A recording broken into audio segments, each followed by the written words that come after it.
सर्वेभ्यो नमो नमः नमः সংস্কৃত আপনাদের সকলকে সংস্কৃত ভাষা ইউটিউব চ্যানেলে স্বাগত জানাচ্ছি।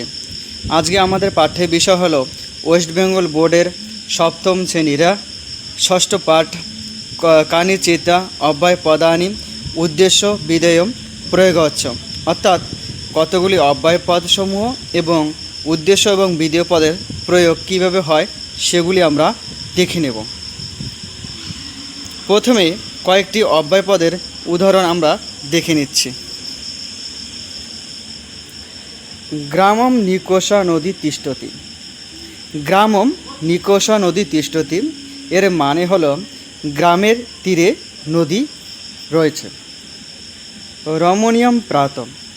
রমণীয়ম ভালো মধুর, প্রাতঃ হচ্ছে সকাল, অর্থাৎ রমণীয় সকাল সকাল। সদা সত্যম বদেত, সর্বদা সত্য কথা বলবে। মৃথা মা বদ, এখানে মা শব্দের অর্থ হচ্ছে না বাচক, অর্থাৎ মিথ্যা কথা না বলো। দিব্যা নিদ্রা ন কর্তব্যা, অর্থাৎ দিনের বেলা নিদ্রা কখনই কর্তব্য নয়। স্বয়ং পঠতি, সে সন্ধ্যাবেলা পড়ে। বৃথা তর্ক করসিতম, তার সঙ্গে বৃথা তর্ক করো। নক্তম দধি ন ভক্ষয়েত, অর্থাৎ রক্তবর্ণ দুধ ভক্ষণ যোগ্য নয়। ঈশ্বর সর্বত্র বিরাজতি, অর্থাৎ ঈশ্বর সর্বত্র বিরাজ করেন। চিরম জীবন্তী সাধব, অর্থাৎ চিরজীবন কি সাধন করেন। তম কুত্র গচ্ছতি, তুমি কোথায় যাচ্ছ। সহসা বিদধিত ন কার্যম, কখনই কার্যম করা উচিত নয়। ইয়াত্র জীবম তত্র শিবম, অর্থাৎ যেখানে জীব সেখানেই হচ্ছে শিব। তোমাদের এই মাঝখানের শ্লোকটিকে মুখস্থ করতে হবে। এখানে শ্লোকে কি বলেছে? সদৃশম ত্রিষু লিঙ্গেষু সর্বাসু চ বিভক্তিষু বচনেষু চ সর্বেষু যত্ন বেতি তদব্যয়ম।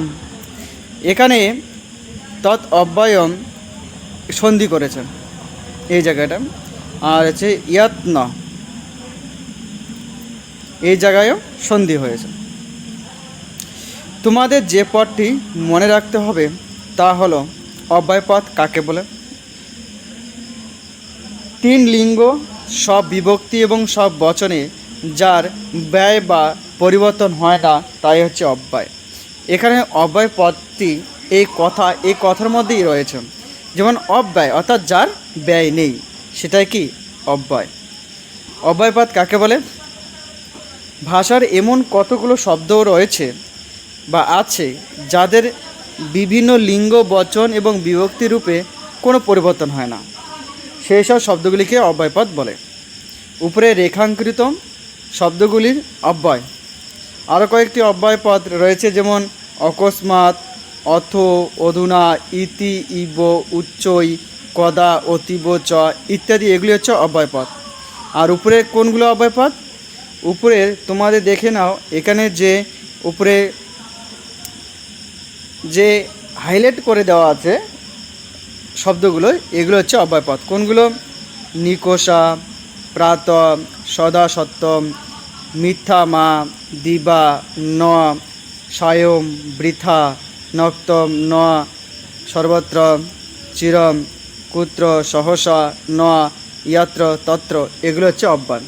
অর্থাৎ এই যে শব্দগুলো রয়েছে এগুলি লিঙ্গ, বচন, বিভক্তিতে কখনো পরিবর্তন হয় না।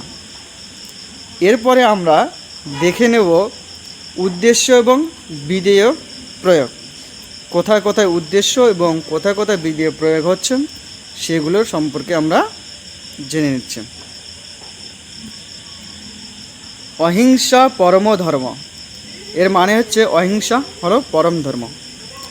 সাধুনা দর্শনম পূর্ণম, সাধুদের দর্শন কি হচ্ছে পূর্ণ লাভ হয়। জনক পরম গুরু, জনক এখানে হচ্ছে পিতা মাতা বোঝাচ্ছেন, কি পরম গুরু। মাতা অস্মাকম পূজনীয়া, মা আমাদের কি পূজনীয়। সত্যম কণ্ঠস্য ভূষণম, সত্য কথা হচ্ছে কণ্ঠের ভূষণ। আমাদের গলায় যেমন অলংকার পরি, ঠিক সেরকমভাবে কণ্ঠের ভূষণ হচ্ছে সত্য কথা বলা। বিদ্যারত্নম মহাধনম, বিদ্যারত্ন হচ্ছে মহান ধন। লোভ পাপস্য কারণম, এখানে বলছে লোভ হলো পাপের কারণ। হস্তস্য ভূষণম দানম, এই হস্তের ভূষণকে, হস্ত বলতে হাত, হাতের ভূষণ কি? হাতের ভূষণ হচ্ছে দান করা।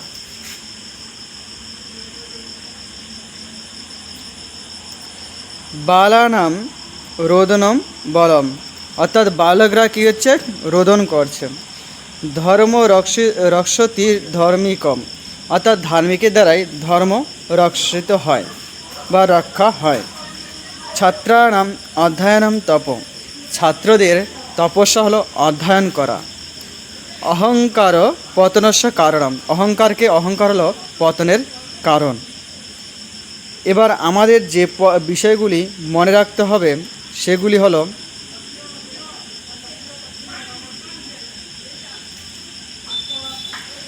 সাধারণত প্রত্যেক বাক্যের দুটি অংশ থাকে, প্রথমটি উদ্দেশ্য এবং দ্বিতীয়টি হচ্ছে বিধেয়।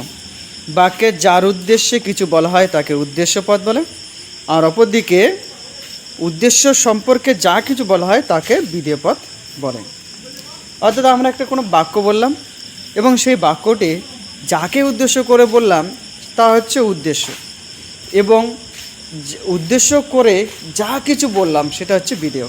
যেমন একটা উদাহরণ দিচ্ছি যে রাম স্কুলে যাচ্ছে, এখানে রামকে উদ্দেশ্য করে বলেছে, তো রাম হচ্ছে উদ্দেশ্য, আর স্কুলে যাচ্ছে এইটুকু পদ হচ্ছে বিধেয় পদ।